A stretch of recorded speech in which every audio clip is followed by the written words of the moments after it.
Hello everyone, welcome to learn अभी extra. I am Shivani Chauhan. इस video में हम लोग देखने वाले हैं क्लास 9 साइंस की बुक का चैप्टर 11 वर्क एंड एनर्जी। इससे पहले हम लोग काफ़ी कुछ कवर कर चुके हैं, सबका लिंक आप लोगों को डिस्क्रिप्शन बॉक्स में, कमेंट बॉक्स में मिल जाएगा। अब हम देखने वाले हैं different forms of energy.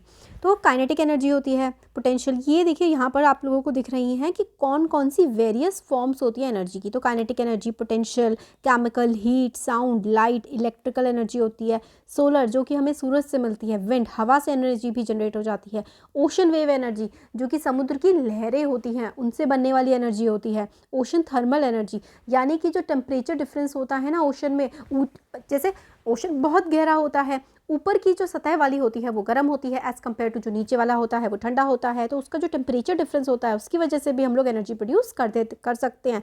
Tidal energy, समुद्र की जो लहरें उठती हैं उससे एनर्जी प्रोड्यूस होती है। न्यूक्लियर एनर्जी, जो एटम होता है उसकी हेल्प से हम लोग न्यूक्लियर एनर्जी प्रोड्यूस करते हैं। जियोथर्मल एनर्जी, धरती में जो गर्मी है उससे। तो बहुत सारी हमारे फॉर्म्स ऑफ एनर्जी होते हैं, वो अब हम इसमें देखने वाले हैं, वेरियस टाइप्स ऑफ एनर्जी। तो geothermal energy is the only energy source which is directly और इनडायरेक्टली नॉट रिलेटेड टू सन। तो जियोथर्मल एनर्जी जो कि धरती के अंदर की तरफ से आती है वो सिर्फ और सिर्फ इकलौती ऐसी एनर्जी है जो सन से रिलेटेड नहीं है। बाकी सारी की सारी एनर्जी हम लोगों को सूरज से मिलती है। देखो यहाँ पर हम लोगों ने डिफरेंट फॉर्म्स ऑफ एनर्जी होती है जो भी रोशनी या ताकत हमें मिल रही है। वो अल्टीमेट सोर्स ऑफ एनर्जी हमारी जो धरती के लिए है, अर्थ के लिए अल्टीमेट सोर्स ऑफ एनर्जी है सन, सूरज से हम लोगों को इंफ्रारेड रेडिएशन मिलती है। इंफ्रारेड रेडिएशन आ रही हैं और ये लाइट जो आ रही है इससे ही हमारी काइनेटिक एनर्जी होती है जिससे हम लोग विंड मिल यूज़ करते हैं। और बहुत सारी मतलब जितनी भी सोर्सेज ऑफ एनर्जी है वो हमें सन की वजह से ही मिल रही है। तो अब हम आगे देखते हैं फैक्ट्स रिलेटेड टू एनर्जी। तो एनर्जी से रिलेटेड कौन कौन से फैक्ट्स हैं। तो हम लोगों ने ये देख लिया जियोथर्मल एनर्जी। तो geothermal energy is actually due to heat inside the earth के अंदर की जो हीट होती है उसकी वजह से जियोथर्मल एनर्जी प्रोड्यूस होती है। It is utilise to produce electricity. इसका भी हम लोग यूटिलाइज कर सकते हैं, जियोथर्मल एनर्जी को भी यूटिलाइज कर सकते हैं हम लोग इलेक्ट्रिसिटी प्रोड्यूस करने के लिए। जियोथर्मल एनर्जी में क्या होता है, नीचे काफ़ी ज़्यादा धरती में गर्मी है, ठीक है, उसकी वजह से पानी जो है ना वो गर्म होता है। पानी जब गर्म होता है तो भाप बनती है। भाप यानी कि स्टीम जो है वो टरबाइन को घुमाने का काम करती है और इलेक्ट्रिसिटी जनरेट हो जाती है। तो इस तरीके से नेक्स्ट है हम लोगों का आगे फैक्ट्स कुछ देख लेते हैं एनर्जी से related. Energy is defined as the capability of doing work. मतलब काम करने की जो कैपेसिटी होती है ना, या फिर काम करने की जो कैपेबिलिटी होती है उसको ही हम लोग क्या कहते हैं कि एनर्जी। मतलब हम लोग कितना काम कर सकते हैं, जितने हमारे शरीर में एनर्जी होगी, यानी कि जितने हमारे शरीर में ताकत होगी उतना ही हम लोग काम कर सकते हैं। The object which does the work loses energy and the object on which the work is done gains energy. तो जो ऑब्जेक्ट काम करता है, मतलब जो ऑब्जेक्ट एक्चुअल में वर्क कर रहा होता है उसकी तो एनर्जी का लॉस हो रहा होता है, और जिस ऑब्जेक्ट पर काम हो रहा होता है उसमें एनर्जी आ जाती है, ठीक है। An object that possesses energy can exert a force on another object. मतलब जिसमें, जैसे कि आप में ताकत है तो आप किसी और ऑब्जेक्ट में फोर्स लगा सकते हैं, यानी कि आप एक टेबल को धक्का दे सकते हैं, है ना। तो जिस ऑब्जेक्ट में, यानी कि आप में अगर एनर्जी है तो आप फोर्स को एक्सर्ट कर सकते हैं, आप फोर्स लगा सकते हैं किसी दूसरे ऑब्जेक्ट पे। Thus any object that possess energy can do work. जिस भी ऑब्जेक्ट में एनर्जी है वो काम कर सकता है। एसआई यूनिट एनर्जी की होती है जो कि वर्क की होती है। वर्क और एसआई, वर्क की और एनर्जी और वर्क दोनों की एसआई यूनिट होती है जूल। ये बहुत इंपॉर्टेंट है, आप लोग को याद रखना है कि वर्क की और एनर्जी की यूनिट जूल होती है। 1 joule is the energy required to do 1 joule of work. 1 joule energy, 1 joule काम, मतलब अगर आपको 1 जूल वर्क करना है तो आप लोग को 1 जूल एनर्जी की ज़रूरत पड़ेगी। अब आगे हम लोग देखते हैं काइनेटिक एनर्जी के बारे में। काइनेटिक एनर्जी क्या होती है, it is the energy possessed by the body due to the virtue of motion. मतलब आपके मूव करने की वजह से, या फिर ट्रक के मूव करने की वजह से, या फिर किसी भी ऑब्जेक्ट के मूव करने की वजह से जो एनर्जी जनरेट होती है उस एनर्जी को हम लोग कहते हैं kinetic energy. Kinetic energy of an object increases with its speed. मतलब काइनेटिक एनर्जी किसी भी ऑब्जेक्ट की अगर स्पीड बढ़ती है ना किसी ऑब्जेक्ट की, तो उसके साथ साथ उस ऑब्जेक्ट की काइनेटिक एनर्जी भी इंक्रीज होती है। अब moving car, flying aircraft, wind, moving fan, ये सारे के सारे, या फिर साइकिलिस्ट जो कि ऐसे करके चल रहा है, कोई फैन मूव कर रहा है, लोग भाग रहे हैं, गाड़ियाँ चल रही हैं, ये सारी की सारी जो है ये सब काइनेटिक एनर्जी की वजह से ही मूव कर पा रहे हैं। तो energy possessed by body due to virtue its motion. मतलब किसी ऑब्जेक्ट के मूव करने की वजह से या फिर किसी ऑब्जेक्ट के चलने की वजह से जो एनर्जी प्रोड्यूस होती है ना, उसको हम लोग बोलते हैं कि ये काइनेटिक एनर्जी है। तो काइनेटिक एनर्जी क्या होती है, energy produced by an object by the virtue, energy possessed by a body due to virtue of its motion, motion की वजह से जो एनर्जी होती है वो काइनेटिक एनर्जी होती है। ये एग्जाम्पल्स इसके हो गए, ठीक है। मैथमेटिकल एक्सप्रेशन क्या होता है काइनेटिक एनर्जी के लिए, दिस इज़ वेरी इंपॉर्टेंट। तो आप लोगों ने काम किया तो होता है work, work is equals to force into s, यानी कि फोर्स इंटू डिस्प्लेसमेंट। वर्क किसको कहते हैं, आपने किसी ऑब्जेक्ट पे फोर्स लगाई और उस फोर्स को लगाने की वजह से वो ऑब्जेक्ट मूव कर गया, तो work is equals to force into displacement, ठीक है। तो वर्क क्या होता है, वर्क होता है फोर्स और डिस्प्लेसमेंट। तो आपने किसी चीज़ पे फोर्स लगाई और उसका मूवमेंट हो गया, ये होता है हमारा वर्क। तो work is equals to force into s, f into s. तो एफ क्या होता है, एफ होता है mass into acceleration, mass into acceleration, ठीक है।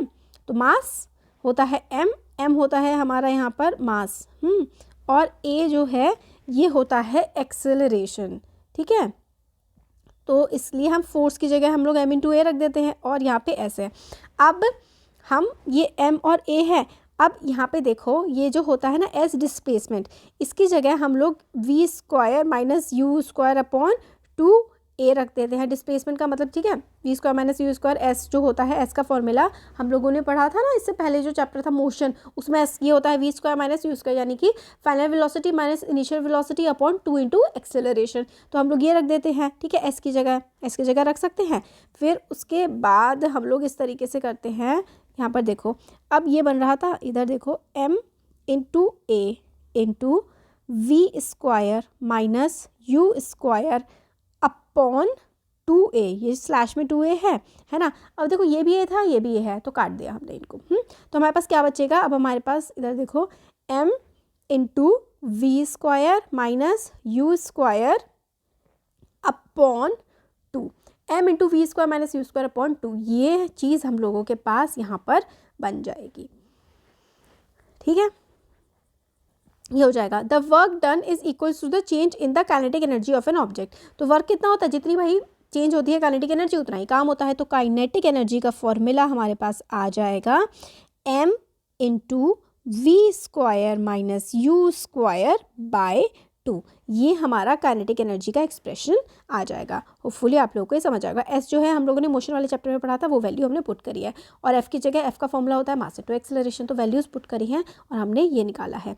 तो if object is starting from rest, अगर ऑब्जेक्ट पहले रुका हुआ था फिर रेस्ट से वो आगे बढ़ रहा है, तो अगर हमारी u की वैल्यू 0 है, क्योंकि कोई चीज़ अगर रेस्ट से स्टार्ट होती है तो u की वैल्यू 0 होती है, ये मोशन में हमने पढ़ा था। कोई चीज़ अगर रेस्ट से रुकी हुई थी कोई चीज़ फिर वो आगे बढ़ रही है तो u की वैल्यू क्या हो जाएगी, उसके इस पर 0 हो जाएगी। तो काइनेटिक एनर्जी हो जाएगी हमारी एम वी स्क्वायर बाय 2, तो हाफ एम वी स्क्वायर हमारी वैल्यू हो जाएगी काइनेटिक एनर्जी की। तो काइनेटिक एनर्जी हो जाएगा हाफ एम वी स्क्वायर, ये हम जनरली याद रखते हैं कब, क्योंकि कोई ऑब्जेक्ट अगर ऐसे स्टार्ट हुआ है तो उसकी यू की वैल्यू 0 हो जाएगी, तो हाफ एम वी स्क्वायर हमारा काइनेटिक एनर्जी का फॉर्मूला बन जाएगा।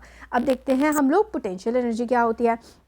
तो देखो potential energy is the energy possessed by the body due to virtue of its height above the earth surface और इट्स शेप और कन्फिगरेशन। तो पोटेंशियल एनर्जी मतलब कोई चीज़ अगर हाइट से गिर रही है या फिर अगर कोई चीज़ हाइट पर रखी है तो उसके अंदर जो एनर्जी है ना वो एनर्जी होती है potential energy. There are 2 types of potential energy, एक होती है इलास्टिक पोटेंशियल एनर्जी और एक होती है ग्रेविटेशनल पोटेंशियल एनर्जी। तो हम लोगों ने देखा कि पोटेंशियल एनर्जी होती है हाइट की वजह से किसी ऑब्जेक्ट की, और 2 तरीके की पोटेंशियल एनर्जीज होती है, एक होती है इलास्टिक पोटेंशियल एनर्जी, एक होती है ग्रेविटेशनल पोटेंशियल एनर्जी। तो एग्जाम्पल देख लेते हैं। एग्जाम्पल होते हैं पोटेंशियल एनर्जी के, देखो स्ट्रेचिंग अ रबर बैंड, आपने कोई रबर बैंड को स्ट्रेच किया, ठीक है, तो उसमें कुछ एनर्जी लगी, तो यानी कि वो कौन सी टाइप की हो गई, इलास्टिक पोटेंशियल एनर्जी होगी, क्योंकि आपने उस रबर बैंड को खींचा, वो चीज़ इलास्टिक थी, जो भी चीज़ इलास्टिक होती है वो चीज़ खींच पाती है। तो इलास्टिक पोटेंशियल एनर्जी क्या हो गई कि भाई एग्जाम्पल क्या हो गया पोटेंशियल एनर्जी का, स्ट्रेचिंग अ रबर बैंड, ठीक है, तो उसमें रबर बैंड को स्ट्रेच किया, उसमें कुछ एनर्जी स्टोर थी, वो खिंच किया, तो ये इलास्टिक पोटेंशियल एनर्जी का एग्जांपल हो गया, ठीक है। Water at the top of the waterfall, तो जैसे कि जो वाटर होता है वाटरफॉल से मतलब झरने से जो पानी गिर रहा होता है वो bye the virtue of its height होता है, तो हाइट की वजह से वो पानी नीचे गिर रहा है, तो वो जो एनर्जी उसमें स्टोर होती है वो कौन से टाइप की पोटेंशियल एनर्जी हो जाएगी, वो हो जाएगी ग्रेविटेशनल पोटेंशियल एनर्जी, क्योंकि ग्रेविटेशन की वजह से वो जो पानी है वो नीचे गिर रहा होता है, तो वो होती है ग्रेविटेशनल पोटेंशियल एनर्जी। तो इलास्टिक होती है कि रबर बैंड से खींचते होते तो इलास्टिक पोटेंशियल एनर्जी होती है। तो ये हो गया योयो इन यो इन हेल्ड इन योर हैंड, तो इस तरीके से आप लोग उसको घुमा रहे हैं, stores energy because of position.